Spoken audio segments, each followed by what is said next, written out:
busted in. We broke down the door, we came to win.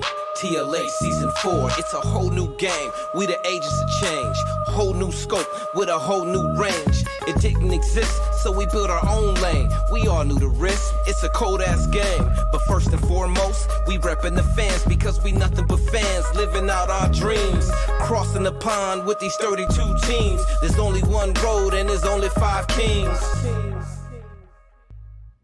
Welcome to 32 Kings Road, hosted by the league ambassadors. I'm Ambassador Kenny Ken, and it is my pleasure to be here today with some of my brothers. Looks like we're passing a bug around here. Last week it was Ambassador Dad. He's back today, but Red O is out. Nevertheless, we will press on. This is episode 82 of our podcast, 32 Kings Road. And as a reminder, you can follow us everywhere on social media. Our handle is @TheLeagueAM. You can also check out our website, TheLeagueAM.com. Shout out to our chief diplomat, Nick Blackman. He's famous now. He made the news. Unfortunately, he made the news after a terrible loss, which we will get to in a minute, but shout out to him nonetheless. He's bravely put up an article reflecting on this weekend's games. We will talk about all of the divisional games in this episode. We will also continue our NFL's bottom 100 list of the worst players in the NFL, TLA style. We will also have some teams that we need to dole out some prescriptions. But first, and I'll start with you, Ambassador Dad. Welcome back. What you sipping on, sir? I'm sipping on health. Wish I had some drugs to combat that. But what I'd like to do is just give a shout out because tomorrow, January 15th, my favorite person in the world's birthday is tomorrow, my grandmother. I just want to say happy birthday tomorrow. And that's it. All right. Okay. Well, I'm going to sip on some sour grapes before I check in with Ambassador Curry. I'm sipping on sour grapes. I tell you, man, who knew that the Dodgers actually were 2-time World Series champs in the last decade? Shitty ass Boston Red Sox. I mean, you can't never trust Boston Cats, huh? Isn't that right, Junior Blue? Because fuck Boston. Fuck Boston. And fuck New Edition. And fuck New Edition. Because they from Boston. Oh, that was the funniest shit ever. And now it's fuck Houston. Yep. Yeah, Houston Beyonce's Astros, cool, though. Boston Red Sox. Well, I don't know. Now you can't trust them. You cheating motherfuckers. So that's what I'm sipping on. Kevin? You sipping on sour grapes too, sir? I wish. I'm actually sipping on nothing because I'm a Ravens fan and I deserve to die of thirst. But, they said we had a show. We have contractual obligations, so I'm here to film. I'll keep it history related, as I've done so well. January 14th, 1973. Did he just pat himself on the back? Hey, somebody in this city got to win. Shit. Won't be me. January 14th, 1973, the Miami Dolphins beat a football team in Washington in the Super Bowl to complete the one and only perfect season in the NFL. 1973. All that. That's all you got? Okay. All that. Junior Blue. Well, Good to see you, sir. What you sipping on? I guess I'm the only one drinking here. I'm sipping on this Stella. And I'm also sipping on the action this weekend, the divisional round of the playoffs. Let's get into it, sir. We had 4 games. We had the 49ers beating the brakes off the Vikings 27-10. We had my shocker, the Titans beating the Ravens 28-12. The Chiefs, they got a button they press, and they beat the Texans 31-51. And then the Packers finally outlasted the Seahawks 28-23. But since we have 2 Ravens fans here, my first question is, what the fuck happened Saturday night? Damn, Les. Well, it was no cut. He went right to it. Why not? Because I need to know. Hey, get out the way. Let's talk about it. I think the bye killed us. We were fat and happy. We've never been in a position where we were the hunter and not the hunted. I think that first and foremost, you have to give credit where credit is due. I think Mike Vrabel coached one of the best games I've ever seen with given the talent that he had. He executed his game plan to perfection. I think our offensive coordinator had a lack of a game plan. I felt like we thought that we could show up and win this game and we could get prepared for what we thought was going to be KC, and then Tennessee came and punched us right in the fucking face. Yeah, credit to the Titans. They did what they supposed to do. They stayed true to their identity. They out Raven the Ravens, if you can imagine that. They were the physical football team. They showed up. We told them to meet us at the bank, and they robbed that motherfucker in broad daylight. What did they do defensively that actually set apart? Because y'all were on a 12-game winning streak. Mm-hmm. What, maybe 1 or 2 games in there was close? So what did they do defensively that actually shut LJ down? They studied tape. They didn't go for any of the option fakes. They had people keyed in on position players. I think they got wind very early that that we weren't going to run Ingram as much. I think we had 9 rushes outside of Lamar from running backs. Ingram obviously didn't have it. So I think that they knew that they just had to focus on Lamar. I mean, everyone tries to do that, but I think they, Vrabel had, the game plan to do so. And they were just physical. They won at the line of scrimmage.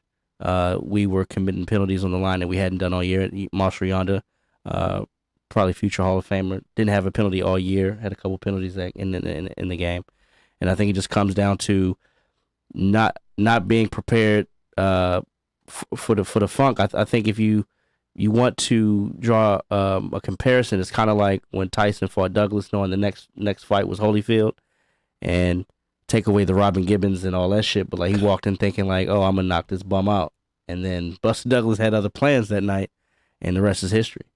And a lot of it, Les, I think, goes to a question Kenyon answered to start the season. It was always something that I've been concerned about. I'm not gonna say that in front of y'all because fuck y'all. But you talked about how we would involve our receivers, and I said I don't see the ball going outside the hash marks much this season. And I think to Devin's point, they watched film. They saw how much we relied on Mark Andrews in key moments.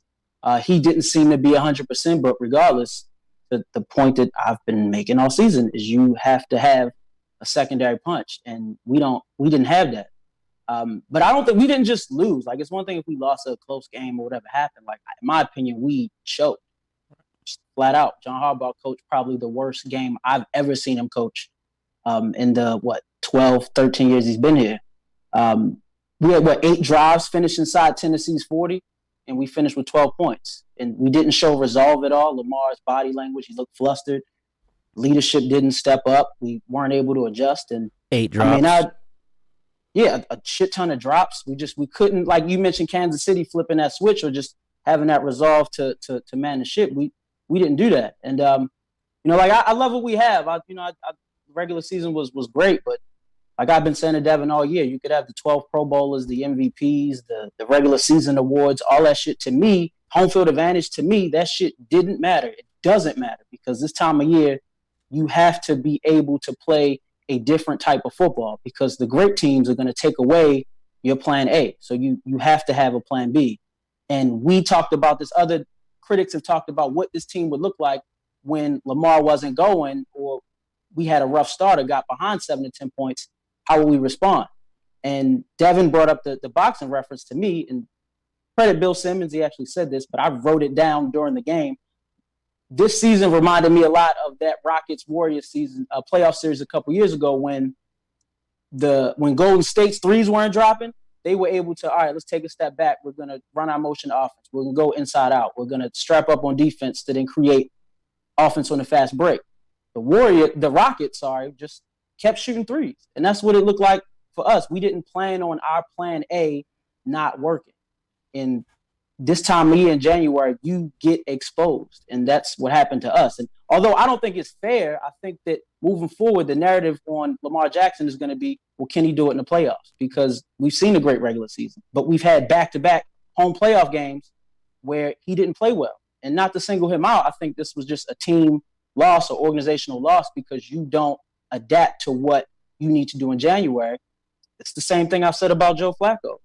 But we blame the murder rate on the guy instead of think that, okay, you have to put talent around a quarterback, around a system, to then get positive results come January. And we didn't do it.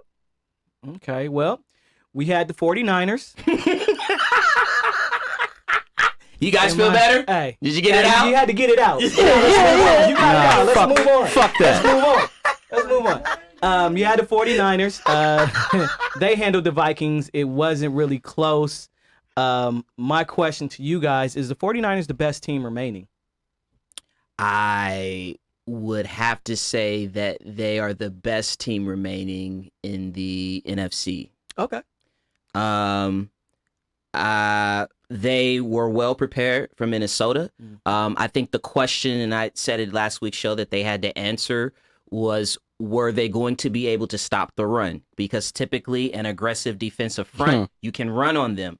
But they stayed home. They played great assignment football, and they took the run away. And with Minnesota, if you take the run away, that eliminates the play action, which is what Kirk Cousins thrives off of. Cook had 9 carries for 18 yards. They had 21 yards total. And that's ball game. That's it. That's it. That's it, and that's all. So they're on to the next. Okay. We also had like the Chiefs. Talked about the Chiefs here. They spotted the Texans 24 points. Mm-hmm. And then they said, Swiftly. let's play. Right. And they ended up winning 51-31. I mean, basically, to me, it was you have the 28th ranked defense going up against the Kansas City Chiefs offense. We already know you're not going to be able to score that many points if you can't slow them down at all. The Texans hardly ran. Their offensive line still is not great. So, I mean, to me, we knew it was going to happen. It was a shock at first, but the game ended up the way I thought it would. I think everybody here picked the Chiefs to win. Yeah, it was a blowout, and it ended up being a blowout. But I think what that game showed is that momentum is a real thing. Oh, yeah. Because I don't care how bad your defense is, if you spot a team 28 points or 31 points, that's going to be too much for anyone to overcome. And I think the turning point in the game, there were two. The first one was Houston was driving in that first quarter. It was third down. They got a bad spot. O'Brien calls a timeout. Terrible spot. He calls a timeout, doesn't challenge the spot, and instead of going for it on fourth down, kicks that field goal, so it takes it from 21 to 24. That was mistake one. Then mistake two, he compounds that mistake. The next time they have the ball, they're on their own 31. And Kansas City has just scored a touchdown. You know Kansas City can score. And instead of you punting the ball and playing field position, you run a fake punt. And of course, they don't get the fake punt. They don't convert it. And now it goes 24 to now 14 because in 3 plays, Kansas City scores. And then at that point, the momentum was rolling. Whereas if you score more points and if you play field position, it makes it an uphill climb because as we saw even in the Baltimore game, the favorite team will start to press. But that never happened. I think the fake punt was more consequential because it was just something about this game, whether they were up 28 or 78. Kansas City was going to score 79. Like this was destined to go in their favor. And I think that although they did come out flat, the drop passes, the block punt, whatever it was that could have went wrong did go wrong. But they got back to what makes them great. And Mahomes just keyed in on Travis Kelce, and they ran that shit to the finish line. No other receiver on that team had more than 3 catches. But I think the fact that he just showed that poise, they rallied around the home crowd, and it forced Houston ultimately to be one-dimensional and lean on Deshaun Watson, like we've been talking about all season. You rely on him to be Superman. You try to win one way, Ravens, one way, New Orleans Saints. It's going to come back and bite you. And he was sacked, 5 times? And then Bill O'Brien under pressure is another disaster. You mentioned the issues that Kenyon said before. You give a home team momentum, and then you don't have the leadership to weather the storm. This is what happens. And then finally, Sunday night's game, the Green Bay Packers versus Seattle Seahawks. Russell Wilson tried his best to work his magic, but unfortunately he could not play DB and guard Devontae Adams. No, And every time they needed a catch, it was Devontae. it was Adams. Devontae Adams, and then it was Jimmy Graham coming up a couple inches short, but they marked him ahead of the line. My question for you guys, is Green Bay good? I don't know. I know they were good on third down, and that was the key for the game. 'cause- 9 for 14, get it every time. They said Devontae Adams was open 65% of the snaps. To me, the playoffs. How is that possible? To me, the reason why I love the playoffs so much, NFL playoffs, is because before games, during games, even after games, all the talk is about the players and what players should have done or what they could have done. But what the playoffs exposes is that those coaches on the sideline, they're human beings as well, and sometimes they fucking choke. Because to your point, Les, when you study Green Bay this season, you say to yourself, okay, there's one guy that Aaron Rodgers is going to 85% of the time. You said that last week. Okay? One guy. And so how take is he away open 65% of the time? take him away. And they can't run. Take him away and So- make Aaron Rodgers play left-handed. That's all you have to do. Yep. And for Seattle, Pete Carroll, Ken Norton, like, I don't understand it. You deserve to, at that point, you deserve to lose. But we see it time and again in the playoffs where we just go, yo, like, have you guys not been paying attention to these teams, even like at a glance all season to know what you need to do to put them in uncomfortable positions? It's why I love the playoffs. It's also why it's frustrating. So, yeah, I mean, they deserve to lose. They didn't want to cover Devontae Adams. There was one other player on that team that had more than one catch, being Jimmy Graham, and he had, 3? Right. But They were to all answer big your catches. question, I mean, run the tape back. I don't think Green Bay's pretty, but I've been saying they're not explosive, but I've been saying that they do a lot of different things well. And they have the most experienced quarterback left in the playoffs on their roster. But I think you kind of got to point to Kenyon's point to Seattle and just their playoff track record. I mean, in the 15 playoff games that Pete Carroll and Russell Wilson have had together, they've trailed at halftime 9 times. They've trailed by 2 possessions 7 times. They failed to score a touchdown 7 times. They've been shut out in the first half 4 times. They just naturally get off the slow starts and then to try to come back at the end with a team that doesn't have that many offensive weapons in Green Bay, a well-rested Packers team, a well-balanced Packers team. I think that's hard for any team to overcome. Russell Wilson was that guy at the grocery store that doesn't have a bagger, and somebody comes to the counter and says, hey, which aisle is the soap on? And they got to tell them where the aisle the soap is. They got to ring me up, and then they got to run down and they got to bag it. That's what he looked like in the third and the fourth quarter. And get the lick out the cabinet. And get the liquor out the cabinet. Russell, I need the key. Oh, man. All right, let's move on to continue our NFL's worst 100 in acknowledgement of the 100th anniversary of the NFL season. We're going through all of the teams in the league, and we're going to bring it to a crescendo, if you will, on our episode after the Super Bowl, where we acknowledge the 4 worst players, and we'll recap all the players. But today we want to talk about the Giants, the Tampa Bay Buccaneers, the New York Jets, and the LA Rams. Kevin, I will start with you. You have the New York Football Giants, and as a reminder for everyone, our criteria is that the players that we choose need to have either been on the team for at least 3 years or had 16 starts. Who are your bottom 3 for the Giants, Kev? All right, at number 3. Well, I'll start by saying that the worst time in Giants franchise history was from 1964 to 1980. They had about 2 winning seasons in that time frame. And probably the low light during that time was when they drafted Mr. Rocky Thompson, 18th overall, 1971, out of West Texas State. He was originally a track star, so right up your alley, Kenyon. He was heralded as a speedster. He started 1 game in those 3 seasons. New York scored just 1 touchdown as a running back. He ended up moving back home to Bermuda and changed his name, and no one has seen or heard from him since. He's in the triangle. Number 2, Mr. Elvis Patterson He's a DB who signed with the Giants as an undrafted rookie in '84, so expectation wasn't necessarily there early on. He was part of the '86 Super Bowl team, but in '87, the Giants lost to Omar's Bears on Monday Night Football, their season opener. Patterson couldn't finish the game because of constant leg cramps, and it was reported that he was out in Chi-Town the night before drinking and partying, getting ready for the season opener.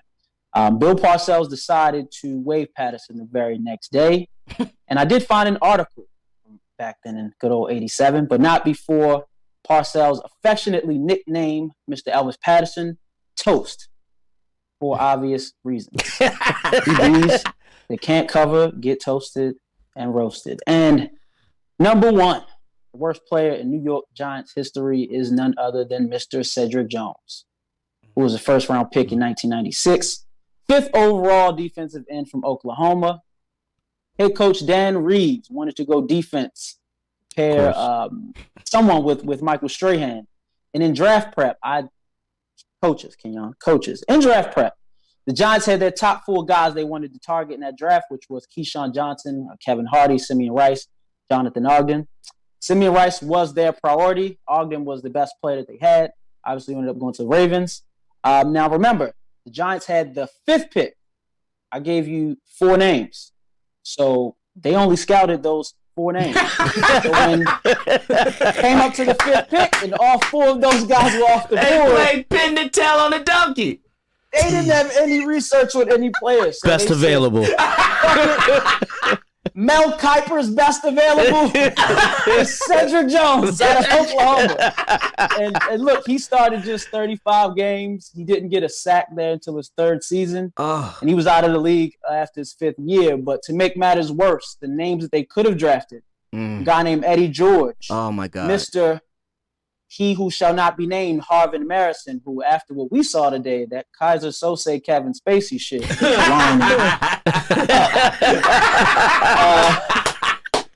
The great Terrell Owens was in that draft. And hey, if the Giants wanted to go defense in the '96 draft, there was a guy named Ray Lewis on the board. Brian Dawkins was there, Teddy Bruschi, and the only white man in the sunken place, Zach Thomas, was also on the board. Thanks, New York Giants. That was fun. Wow. Cedric Jones. We got to remember that come after our Super Bowl show. That's nuts. Like, what were they doing? Like 4 Hall of Famers. That's what it sounded like. Devin, you got the Bucs. I sure do. This ought to be easy. There's a curveball in here. Number 3, I'm going to start with Gaines Adams, DN out of Clemson. Yes. 4th overall pick in the 2007 draft. Started out very promising. He only made it 2.5 seasons. He had 29 starts before he was traded to the Bears in October of 2009. And he makes this list primarily because he didn't pan out. And his career never took off because, like I said, he was traded in October of 2009. He died of cardiac arrest in January 2010. Oh. So. I actually forgot about that. Yeah. Damn. I just remember him being a bust. Yeah. Well, yeah. I mean, the big bust. The biggest of busts. Let's move on. Yeah. Number 2, linebacker out of Alabama, Keith McCants. He's the 4th overall pick in 1990. He was brought in to stabilize the linebacker unit. He only started 4 games his rookie year before they were like, nah, B, you not an outside linebacker. Let's put you at DN. He only finished with 12 sacks in 3 seasons with the team. But the biggest reason why I had him on this list is, like I said, he was picked 4th in the 90 draft. The 5th pick, the San Diego Chargers selected Junior Seau. Oh. And he also was a linebacker. He also was a linebacker. Oh. Yeah, so if they wanted to stabilize the floor, you might as well get Buddy. But they didn't do that. With my number 1, here's the curveball. So stay with me. Number 1 overall pick in the 1986 NBA draft, running back out of Auburn, Bo Jackson. Oh, I know where you're going. And this has nothing to do with Bo on the field. Actually, Bo never played for the Bucs, and here is why. Bo Jackson won the Heisman Trophy. He was also a star baseball player and track and field star. They made him choose between his two loves, football and baseball. Jackson chose baseball because on the trip for the team, I believe they flew him to Tampa on the owner's airplane, and the Bucs told Jackson that they checked with the NCAA that the move was okay. But later it came back that move actually made him ineligible to play his final year of baseball. So he said, fuck you guys, I'll wait. And then he waited and came back out, and he entered the draft in 87, where he was selected 183rd overall by the Los Angeles Raiders. So you have somebody who's a once, not in a generation, a lifetime athlete, that you are so arrogant that you don't allow him to do whatever it is he wants to do, and you fuck him for it, so in turn he fucks you. And that's the worst draft pick because they don't get that back. They lose that draft capital. That's number one overall. And that's the most Tampa Bay Bucs thing you could think of in the 80s. Besides some ugly-ass creamsicle uniform. In Omar's stead, I have the New York Giants. We'll start at number... No, I have the Giants. I mean, the Jets. What'd I say? Yeah. You said Jets. Giants. Same way Devin said NBA draft. But He come did on, say NBA draft. come on. Yeah. Did I? Yeah, you definitely flipped over it. All right. I didn't, but I thought you were going somewhere with it. Oh, my That's bad. that bye Bo week. Jackson. Hey, he probably could have got drafted there too. Bully guard. Because you said 86 NBA. I'm like, Lynn Bias? Like, is he gonna tell us a sad story? No. He died too. He did die. For the Jets, he didn't die. They wanted him to die. Name is Dwayne Robertson. He was drafted in 2003. The Jets traded up with the Bears from number 13 to number 4 in order to get Robinson. They also sent the number 22 overall pick and a 4th rounder to Chicago. Bruto. He started 75 games for the Jets and had 14 and a half sacks for them over 5 years. He only spent 6 in the NFL.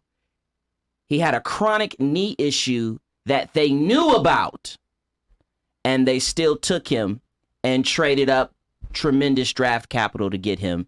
He's number 3 worst Jet of all time. Number 2 is Santonio Holmes.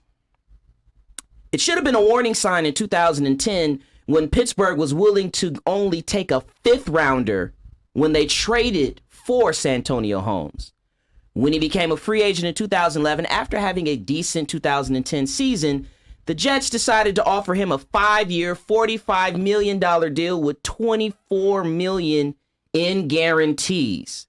Beef. Hasn't been seen since. That was a mistake. How many years did he make it at 5? That was a mistake. First 4 games after the contract, he was suspended for substance abuse. Then he comes back around, 8 touchdowns, 650 yards receiving, and then after that, we never hear from him again. He had a Liz Frank foot injury in 2012, 2013. He caught 43 passes, 2 touchdowns in 15 games. The Jets released him in 2014. Womp, womp, womp. And number 1, linebacker out of Ohio State. Rex Ryan is proud of this pick, Mr. Vernon Golston. He started just 5 games, played in a total of 45. He never played in the NFL after 2010 when he was drafted in 2006. He is considered one of the biggest busts in NFL draft history. Workout warrior, and he was awful. He got Rex Ryan fired. And Mike Tannenbaum as well. Junior Blue, you have the Rams. All right, the Rams coming in at number 3. We have Adam Character. Nebraska. Nebraska, drafted 13th overall in 2007 out of Nebraska. They said that he was going to be a dominant run stopper and pressure up the middle. Well, in his 20 starts, he had 2 sacks and 42 tackles. He played 3 seasons for the Rams and wasn't seen again. That's number 3. Number 2, he's hired because He was drafted number 2 in 2009, Jason Smith. Ooh, the lineman out of Baylor. Exactly. When you draft a offensive tackle number 2, he's supposed to be there for years. Yes. 12 at least. 12 at least. That's the way it goes if you drafted that high offensive tackle. Well, in the first season, he played so badly he got benched and only started 3 games. In his second season, he was able to start because guess what? The starting left tackle was hurt, so he had to fill in. They quickly realized he was not the man, and in the third season, he was back to the bench, and that was the end of his career. Wow. At number 2. At number 2. Quick work. That's the hustle. Now, number 1. I remember seeing this man at Venice Beach one time, and he was doing the same thing we was doing. If you know Venice Beach, you know who we was doing. That's red flag number 1. In the late 90s. Mr. Lawrence Phillips. Gang banging. Drafted 6th overall in 1996. Rep the set. Lawrence Phillips had issues at Nebraska, Oh. but that did not stop the Rams from drafting him and letting Jerome Bettis go to y'all nemesis. Yeah. And he started 20 games for the Rams and averaged 63 yards with 3.4 yards a carry. After those 20 games, he was not seen again until he was arrested several times. While in prison, he murdered his cellmate and shortly after that committed suicide. And that was number 1 for the Rams. Man, he was a killer in college, too. This segment had CTE. Pun intended. This segment had CTE written all over. Yeah, how many people have died since of our top 100? Well, bottom 100 have died. Well, I ones have that 7. are 7? Well, I saw Earl Campbell last night, and he was pretty dead. He been like that for like 25 years now. Did you see that No, lump in the middle of his head? No. Anyway, I don't do it for this. let's get to the football team. Hot topics. We'll start with the Hall of Fame this weekend. If you were watching the games on Saturday, CBS, prior to the San Francisco game, on Sunday at halftime of the Seattle Green Bay game, coaches Bill Cowher and Jimmy Johnson got the Hall call. As you may or may not know, this year, in honor of the 100th anniversary of the NFL, they are doing a special Centennial Hall class, which is thought to be sort of like a catch-up or to clear some log jams. And 2 coaches that we have seen, I think, their entire careers, Jimmy Johnson and Bill Cowher, they got that Hall. Very emotional scene on TV. The question I have for you guys, though, is, Mike Shanahan, Tom Coughlin, Mike Holmgren, at least in the instance when you look at Jimmy Johnson, all those coaches have more wins. Super Bowls are comparable. You look at Bill Cowher, and I mean, talking on Sunday with Dev was like, really, Bill Cowher. Are those 2 coaches more deserving of the Hall call than those 3? And I'll start with you, Dev. I would say, does this have anything to do with the fact that those 2 coaches have been coaching less recently than the others? Because Holmgren ended in 2008. Shanahan was, 13 or 14? And, we know that Coughlin just recently finished up. And both of those had finished before 2007. That's the only thing I could think of. Yeah. With the exception of Jimmy Johnson, like we discussed, Jimmy's probably the Tony Baselli of NFL coaches. If you think about what he accomplished in that short period of time, and probably would have been in if Jerry wasn't in the fucking way, because we all know he would have got the Super Bowl that Chan Gailey got. No, not Chan Gailey. Barry Switzer. Barry Switzer got. That's right. And he might have got one that Chan Gailey was supposed to get with the roster. But with Cowher, I think it has to do with the fact that he ended coaching before that, and in the regular season he has a better winning percentage than the other ones. He doesn't have as many wins as any of those other 3, but He has 2 Super Bowl appearances, 1 win, and a better winning percentage. Junior Blue? On the same lines as Dev here, I had the same thing. I mean, you think Shanahan stopped in 2013, Coughlin in 2015, and we know the Hall, it's hard to get voted in on your first turn and everything like that. And you look at Jimmy Johnson, he had the 2 Super Bowls. My only thing was Holmgren and Cowher, right?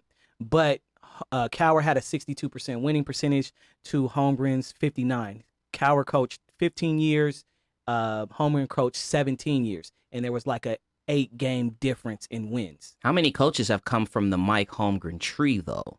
Right. Is that a consideration? Yeah, I don't know how much of a consideration that is because you don't have for to the be. Hall. Yeah, you don't have to be much to be under someone's tree. You could be a defensive coordinator under someone that came from that. And Yeah, but I mean the coaches that we're thinking about and that we're talking about, the John Grudens, the McCarthys, the Andy Reeds, the Dom Capers. You can also draw that line directly back to Walsh. So then, who gets the credit? You know what I'm saying? Like I don't know how much weight that holds. Kev? Yeah, I think that I actually don't have a problem with this. I think, Jimmy Johnson's responsible for one of the most important dynasties in the NFL.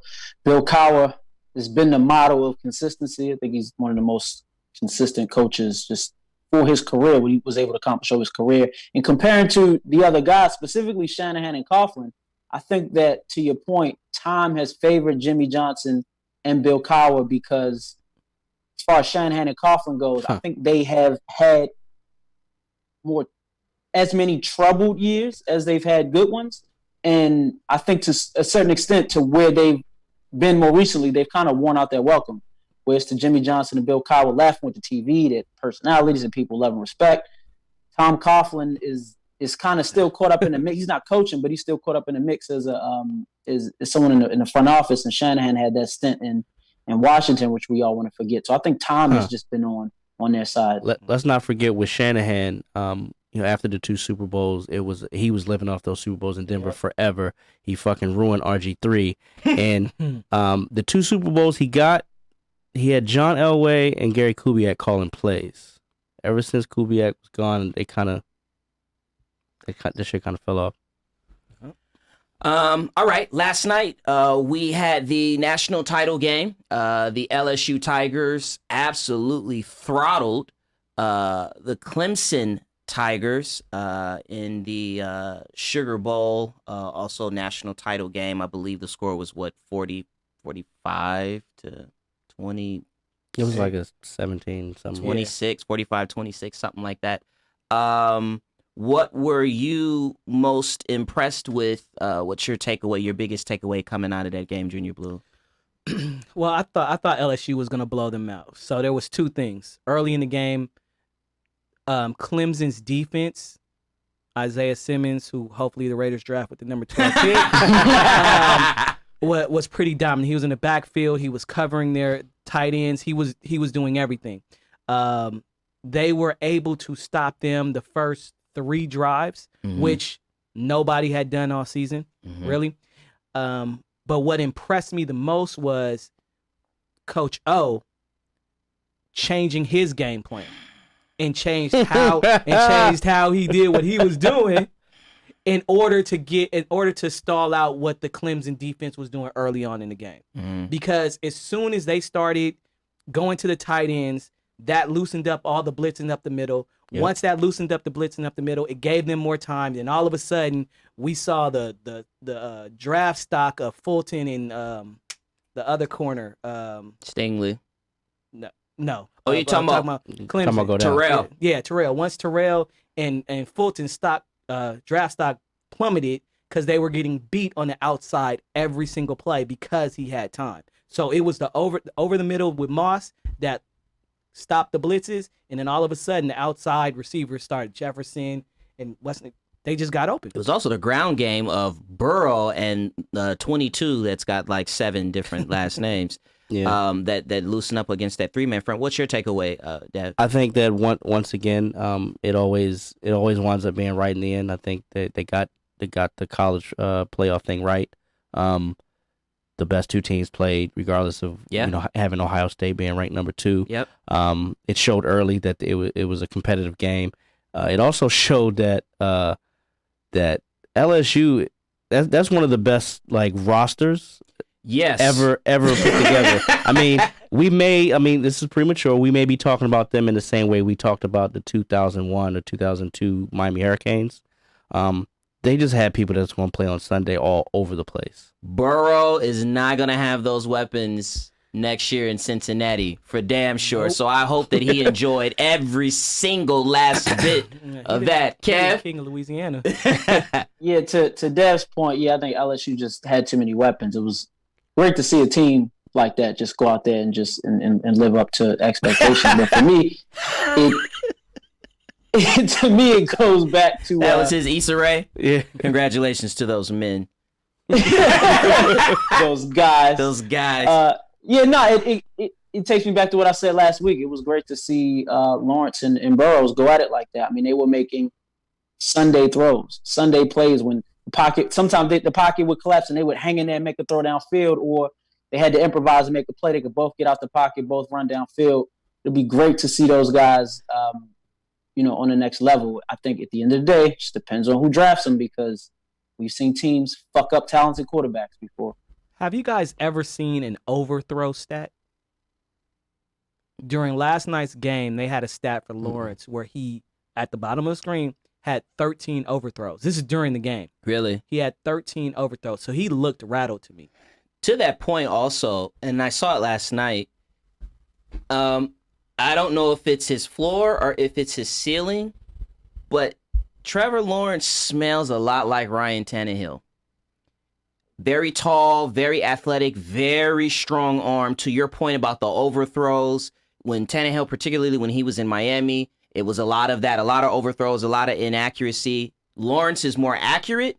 He's just as athletic. He has that same size.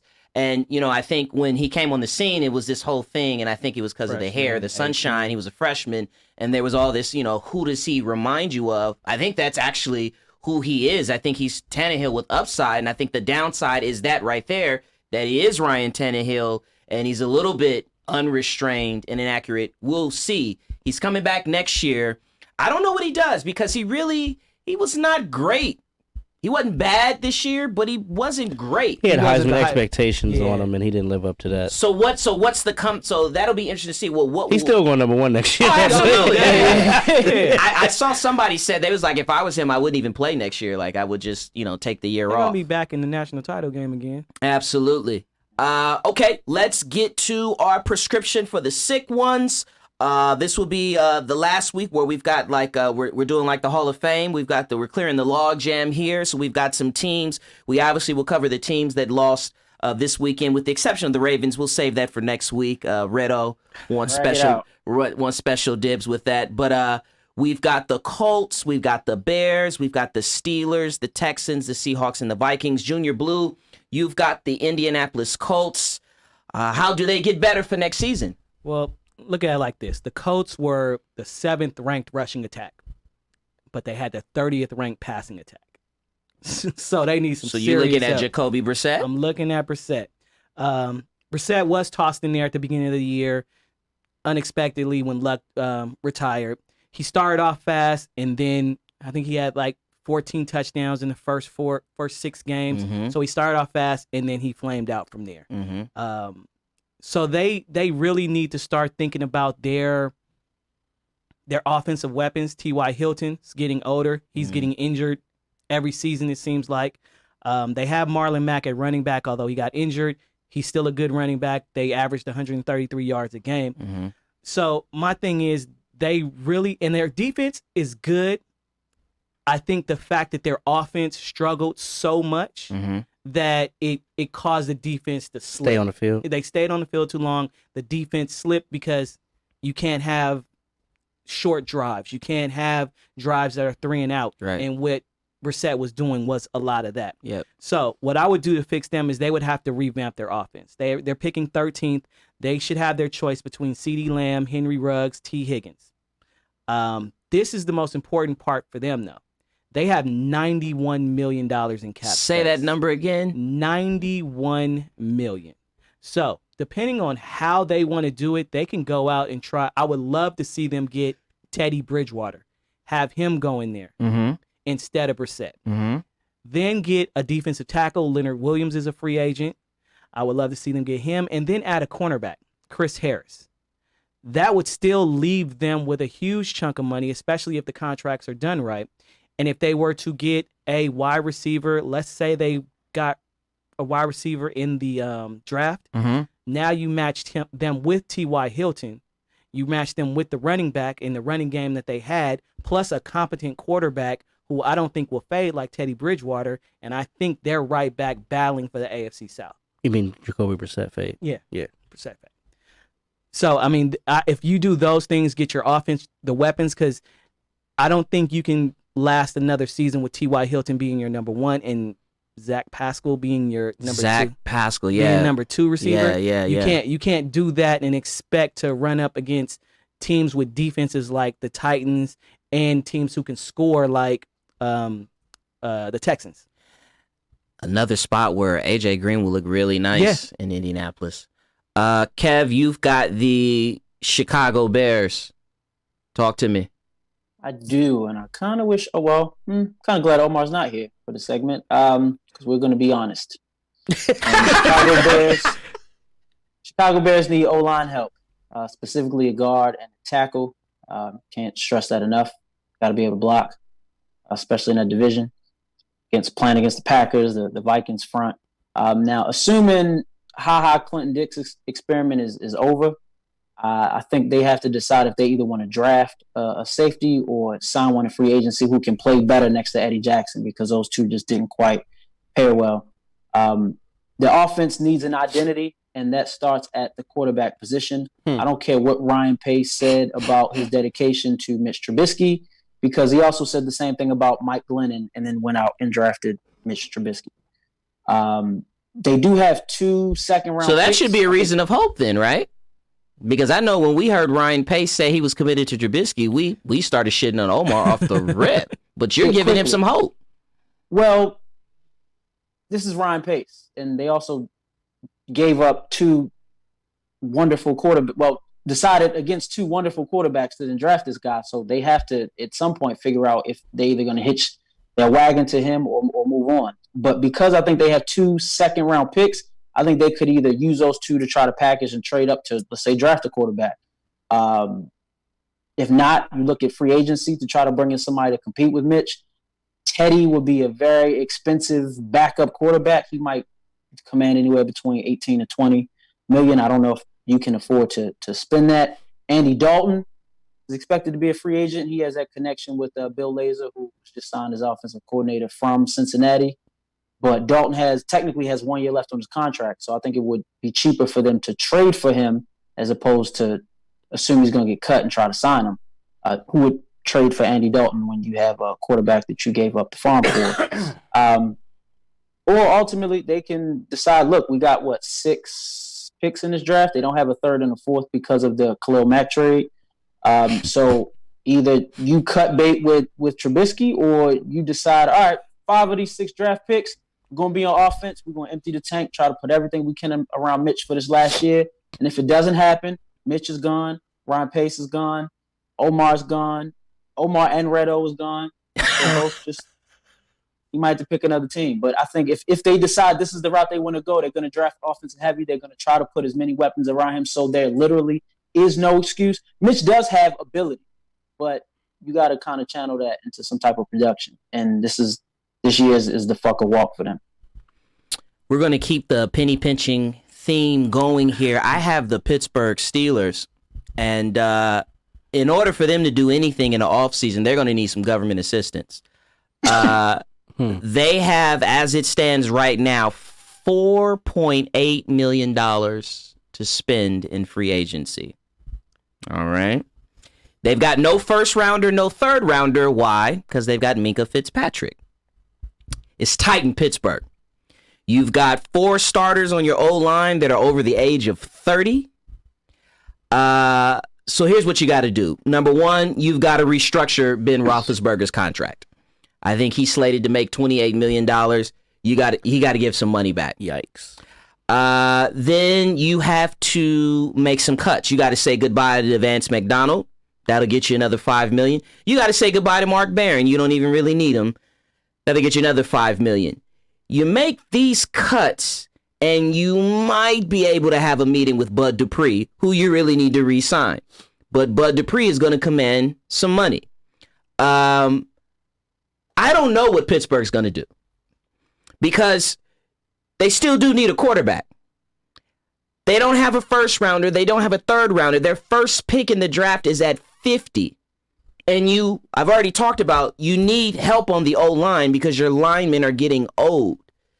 What I'm saying is, Go ahead and say it, preacher. listen, they got AIDS. And it's full-blown AIDS. Full-blown And there's no prescription. What you say, Dad? Full-blown They got the full-blownsies.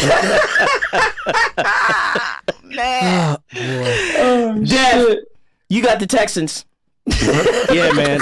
Speaking of full-blownsies. Let's start with the most important question. Which Bill needs to go, the GM or the coach? Oh, is it William? Is it Bill? Is it Billy? Right. That is a real thing. Secondly, they have 15 free agents that are about to hit the market. Talking about Bradley Roby, who's definitely going to be gone because he was 1 year, $10 million. They're not paying that for that kind of production. DJ Reader, Carlos Hyde, Darren Fells, who ain't it, Mingo, and then their kicker. Also, kickers are a commodity this year. That's and right. Moving forward, they only have one pick in the top 100 because they shopped all that so they can try to shore up their O-line. Penny pinching.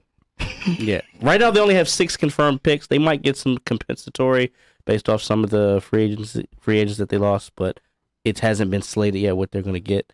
Tunzel, who the reason why they don't have draft capital. Got to pay him. They got to pay him because you can't make that trade and not keep him. He had 1 more year on his rookie deal, so that's not right now, but they got to figure that out.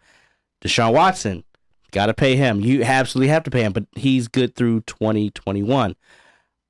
We talk a lot on this show about the O-line and the sacks, but after watching the last several weeks, we know about half of that is on Deshaun Watson getting rid of the ball. Yeah. They have to make a concerted effort to get him to do that, and I think although they have great options on the outside, with Hopkins and Fuller when he's there, and then even adding Kenny Stills, who was a good pickup, he needs a blanket. He needs a tight end, like I said. Fells ain't it. Or they need some sort of dynamic running back that when he's sitting there holding the ball to, that he can dump it off to and not get sacked 49 times. Yeah, because Lamar Miller tore his ACL. I think they got to make a decision on him. Yep. Yeah. And are you going to re-sign a running back that didn't play for you?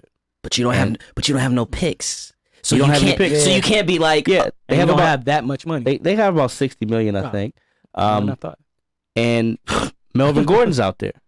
His course is over in wherever they are. Are they LA? They're still LA? They're still LA?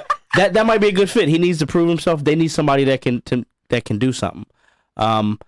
Again, tight end, like I said, that's a good security blanket. Fells ain't it. You got Ebron, who's out there. Austin Hooper, Atlanta probably keeps him for the production he put up. But he's out there. Hunter Henry, we know the Chargers are trash. They might fuck around and let him go because they don't want to pay him. So Ebron might be the one to look at to get something to, shore up the middle so he can have a blanket. Because there's no way he's going to survive playing this way. He's not. He's going to die on the field. Yeah. They have to make a decision on their right guard, who's due $7 million each of the next 2 years. But if they cut him now, they don't have any dead cap from that move. So do you keep him and shore up the line, or do you save money trying to go elsewhere? That's a decision that needs to be made. And they need secondary help. They got depth, actually. They got Conley and Hargraves, but Joseph is 1,000 years old. Yeah. And we don't know if he's going to play I don't think again. he's coming back. And then, like I said, Roby, who they're not going to pay him what he's going to command, even though he doesn't deserve it. And Conley's not good. But they stuck with him. Skills. They stuck with him. So, but you still need depth. So, I think they start there. They're in the playoffs. They won the division. They had a shot for a bye. They were up 24 points to go to the AFC Championship game. All that means is that Billy, Bill, Bob, and William are all still going to be back. Yo, get him the fuck out of there, man. Who's going to make that decision? I have the Seahawks 11-5. They lost this Sunday to Green Bay. Listen, golf clap for Russell Wilson, man. Golf clap for Russell Wilson. He keeps getting better and better. Thankfully, unlike the Steelers, the Seahawks are going to have some money. They got about 58 to 60 million. They've got 19 unrestricted free agents, so there's going to be some turnover. But they also have a first and they have 2 second-round picks. So here's the deal. The most important free agents they need to sign are Jadeveon Clowney. They need to sign George Fant so he can be their swing tackle. They need to sign Quentin Jefferson on the line. And they also need to sign Mike Iupati, and they could probably get him for cheap. He's a Trojan. We played for Pete Carroll at USC, and they need all the linemen that they can get. And then use the rest of the money, and let's get another weapon on the outside. They tried the Josh Gordon experiment, and technically I guess he's still on their team or in their possession, but we know that's not going to work. Can't get right. And then with their draft picks, their first 3 picks, the first and the 2 seconds, grab another lineman. Gotta get a corner. Gotta get a corner. That's an absolute must. They gotta get a corner because the 3-hand coverage and 3-hand blitz that's not gonna be enough. Oh my God.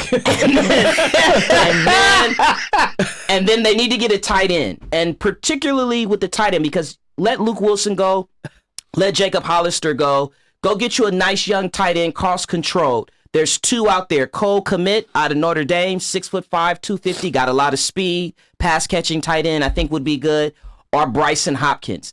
They lucked up on DK Metcalf. They got Tyler Lockett. Get you a nice tight end. Get those running backs back. Seattle is in a really good position. I don't know how they did it, but they were able to do it. Not far off. Finally, Junior Blue, you've got the Minnesota Vikings. They just lost their offensive coordinator, Kevin Stefanski. What's their prescription? Now, you said the Steelers need government assistance. That's right. Oh, God. The Vikings are worth more dead. Oh. They are literally As in dead cap. They are literally 10 million over the cap. Oh. Yeah. So who's not coming back? They have a list of people that could not come back. But what they have to do is, first off, let's say goodbye, because they're old too. That's another problem with them. 5 of their offensive players are over 30. 4 of their defensive players are over 30. So they are an older team. Okay. They have players who are making big money, and their production has started to slip. Number 1 on that list is Xavier Rhodes. Oh, God. We've heard his name the last 4 weeks. Molded toast. So it's unfortunately it's time for him to go. There won't be much. They'll get about $6 million. It won't be much dead money on the cap. Also, Everson Griffin, although he is still playing well, he is over 30. If they were to cut him, it would cost them $800,000. They'd save $10 million. Oh, he's gone. So, so really, there's not much they can do. Really, what they can do is, because let's not forget, Kirk Cousins is gonna be up for a new contract. Ooh. This is the end. Next year is the end of his 3 years. So what they could do is restructure his contract to give them some more money. But guess who will be coming up pretty soon here? Dalvin Cook. So you start thinking they are almost at a point where you blow it up. Almost. And I think that's where the rumors came from that we were hearing. Well, that's where the rumors were coming from, where they were like, the owners like, I might as well just fire Zim and blow it all up anyway. Because they're too old and don't have any money. So really, the only thing they really can do to hold on to this is restructure Kirk Cousins' contract. They can let go of some of those expensive veterans like Xavier Rhodes, Everson Griffin, that are making big dollars and their productions don't really match up to it. And what they need to do is, in the draft, they have the 25th pick. They need to draft a cornerback. And in the in the first round, they need to draft an O lineman, because their O line is still struggling. And then in the second round, draft a cornerback. And their only hope to maintain, they had 10 wins this year, is if once you cut these high-priced veterans, the young players on cheaper contracts come in and give them at least the production that the older players did, which in the case of Xavier Rhodes shouldn't be too hard. Yep. Because really, if next year is it. Spaghetti!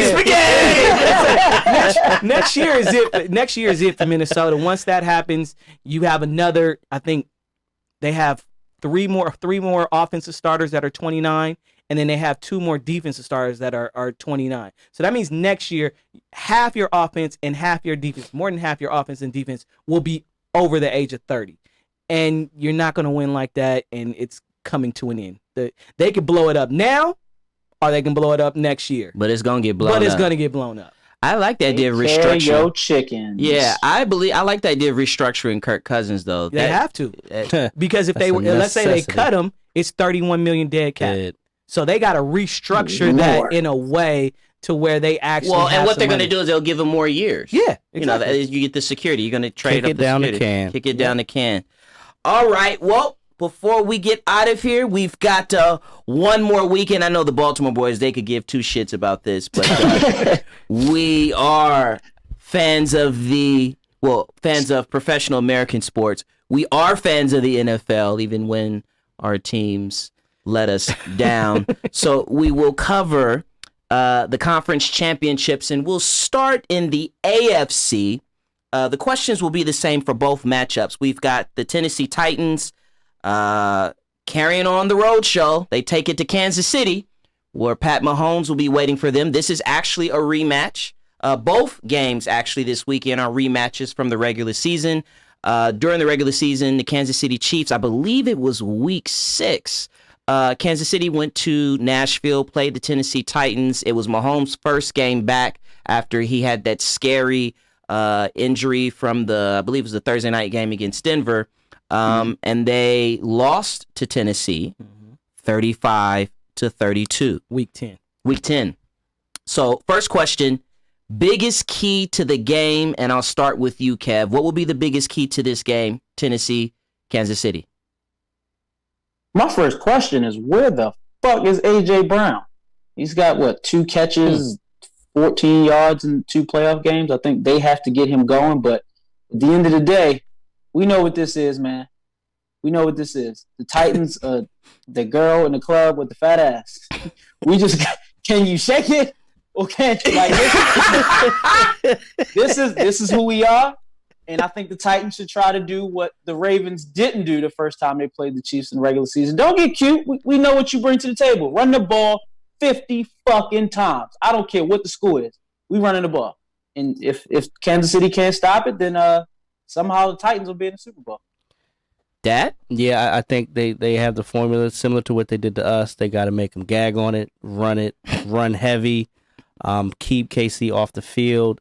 We know that run defense is poor, so just exploit it. Just hope that you don't score quick on your runs because you give Mahomes the ball back. And I just think you have to be just physical and hope that you can slow them down and maybe you get a win. Biggest key to the game, Junior Blue? Does Chris Jones play? Mm-hmm.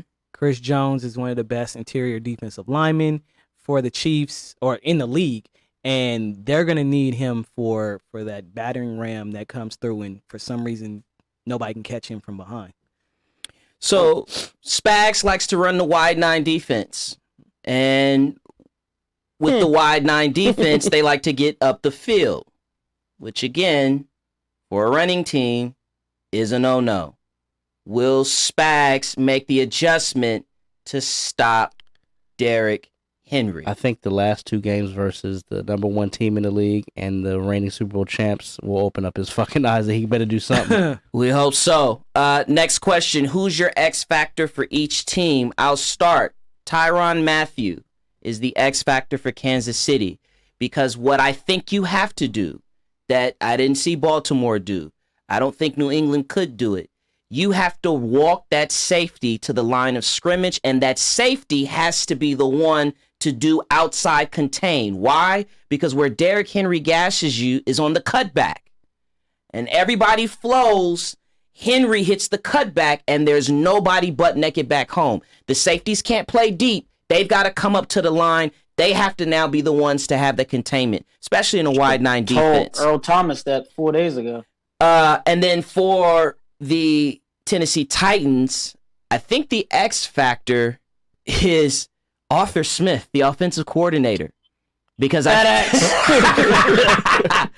think he's got to not get outside of himself, and I think he's got to, like you said, Kev, call the same game, stick to it. Even if Kansas City scores first, even if they score second, stick to it first. New England went into the half of the AFC Championship game last year, and they were down. They continue to run the ball, and that's, I think, the biggest X factors from my perspective. Who are your X factors, Dad?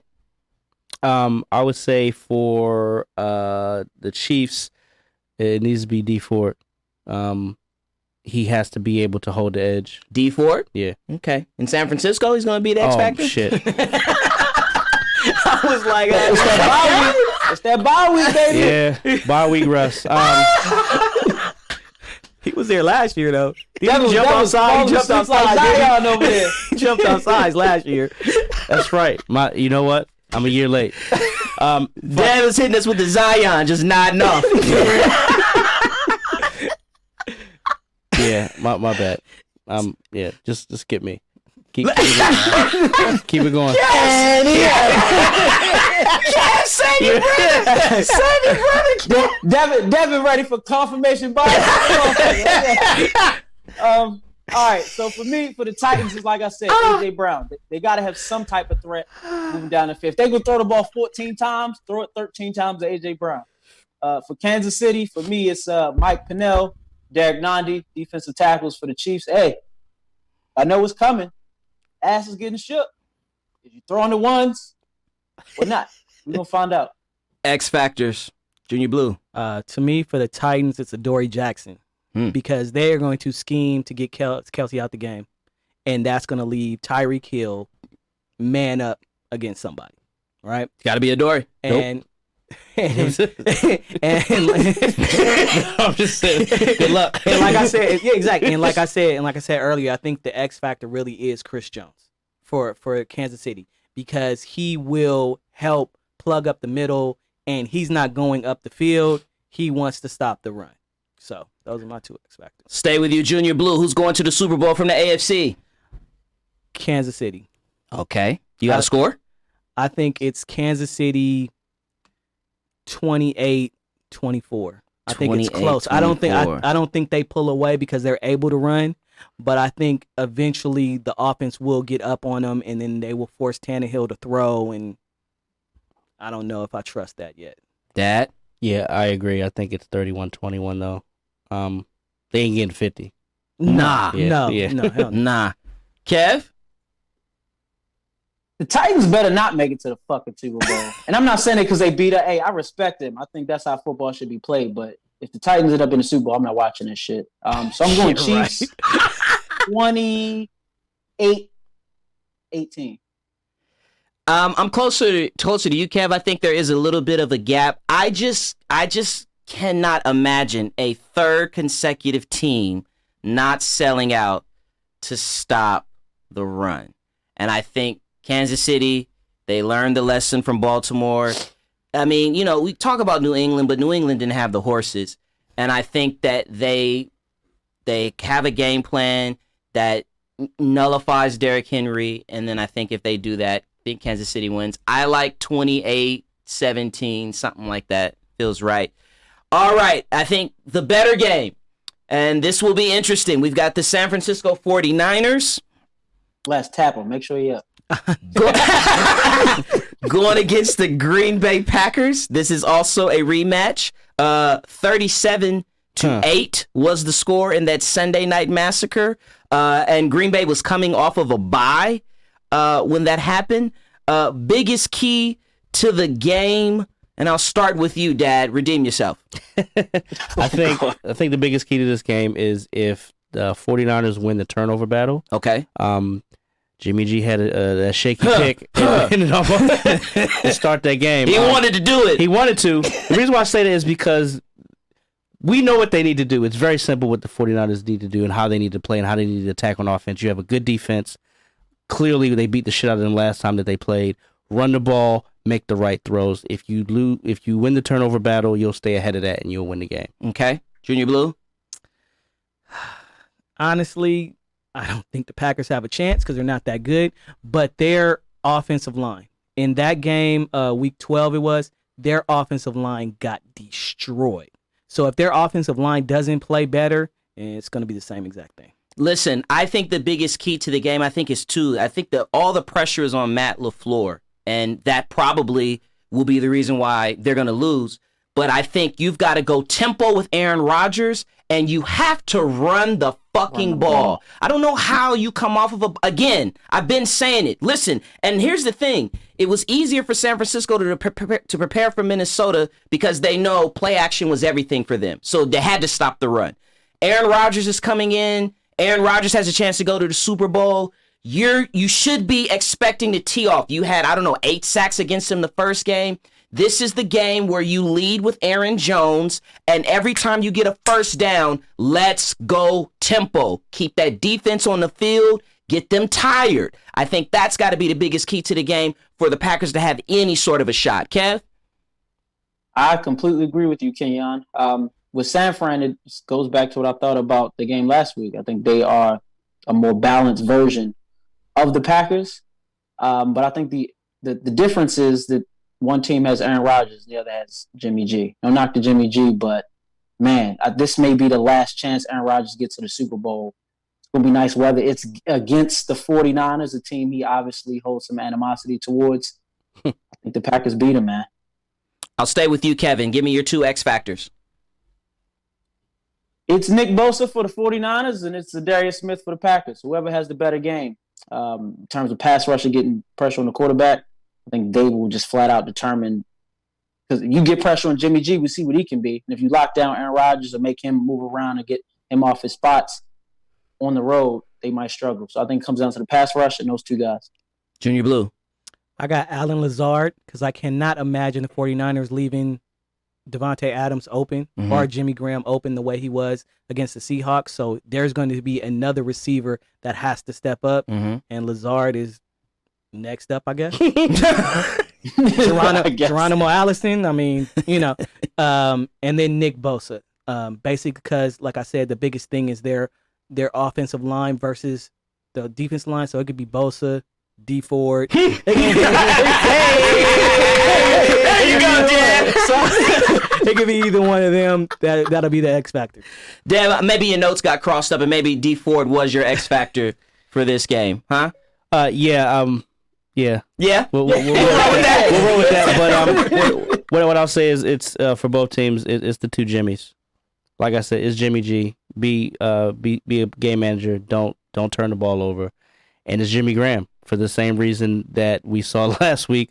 Devontae Adams is going to have 1,000 catches, so you don't want that to happen. You got to have somebody else to come, and whoever the fuck that person Alan Lazard. Exactly. It ain't him. Yeah, it ain't him. Yeah, I agree with you. We talking Sunday. I was like, listen, Green Bay can win the Super Bowl if Jimmy Graham has a flashback to the Saints. He's got a flashback to the Saints, so he's the X factor for them. And I think for San Francisco, I think the X factor, honestly, is George Kittle. So it's the tight end matchup. And I think, if George Kittle dominates, which is likely, then I think it won't matter what Green Bay does. Because I think at that point, what George Kittle does is he opens up the offense and they won't be able to score. I mean, the most points that I don't even know the most points that Green Bay has scored all season. It can't be more than 30. And so predictions for the game, Kev? Fuck, man. I'm going to go Green Bay 27-26. It feels right. And every time I say that, it works out. So I'm going to go with it. And the Packers did score 34 points against the Cowboys this season on the road. 34 points. They Okay. also scored 42 against the Raiders. 42 against the Raiders. Yeah, 42 at home against the Raiders. Oh, they did cook the Raiders in the snow. No, it wasn't the snow, actually. It was Dad? It was probably bright and sunny. I'm gonna go with the home team just for the simple When the fact. ass cheeks are spread, it's always bright and sunny. Wow. And we're getting out of here. Come on, Dad. Yeah. I think it's the home team, which is apropos for San Francisco. Talking about Keep it going, Dad. Throw the lob. I'm gonna finish. Throw the lob. I think the score is somewhere in the 24, 16, 17 range. Okay. 35-20 San Francisco. Yeah, listen, you're not going to make up 29 points in how many ever weeks. They lost by 29. San Francisco's going to the Super Bowl. San Francisco's two red teams in the Super Bowl, huh? It's a blood Super Bowl. It's a blood Super Bowl. San Francisco wins, and I don't think it's particularly close. I think 29-12, 29-15, something like that. This has been another episode of 32 Kings Road. As a reminder, you can follow us everywhere on social media. Our handle is @TheLeagueAM. That's Twitter, that's Facebook, that's Instagram. Check out our website, theleagueam.com. Please subscribe to our YouTube channel, League Ambassadors. We will see you next week. We're coming down to the final stretch here. We've got 3 episodes left in the season. Have a great weekend. Cheerio. Bank is closed.